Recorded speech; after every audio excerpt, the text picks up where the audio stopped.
here's a tip on how to win more close matches. I do this with my athletes. And the first thing we do is acknowledge that we're going to be in for a battle, right? Kind of like acknowledge that you're going to be, maybe your back's going to be up against the wall a little bit. So our kids say, you know, Nick, I'm super nervous about this match. I lost by 3 points last time. And I say, well, how did you score? How did you almost score? How did your opponent score? How did your opponent almost score? I also ask, this is the first thing actually, is on a scale of 1 to 5, 5 being the best, where were you at mentally, you know? Because it's tough to evaluate a match based upon, you know, technique when your head really wasn't in the match. So, you know, they give me they fill me with those pieces of advice and those pieces of information, and then we start to create a plan. Something I always tell them to do is this.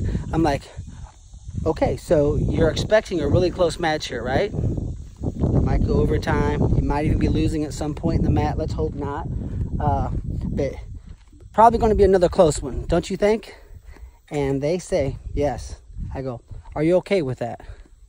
And I go silent. And they say, yeah. I'm like, okay, good. So we're going to have a close match. For you to be the, you know, to make the state semis, you're going to have to win a close one.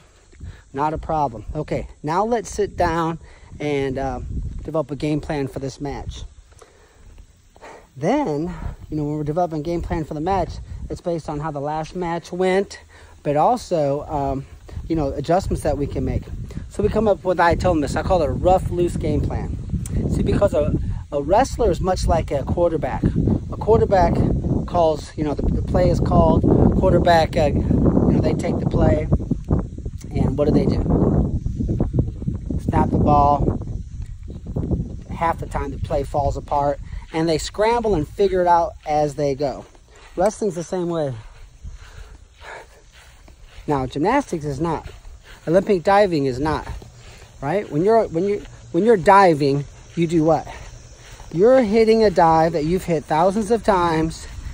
Everything's the same, right? I like to say, for divers and gymnasts and sports like that, power lifters, no one's double legging you before you power lift the weight.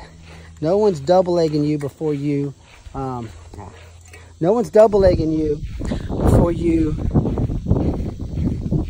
you know, hit your dismount on the balance beam. Well, in wrestling, they're screwing it up. So you have a rough, loose game plan. So what I do with my athletes, I'm like, here's our rough, loose game plan going into the match, right? Your opponent likes to score from the outside, for example. So we're going to be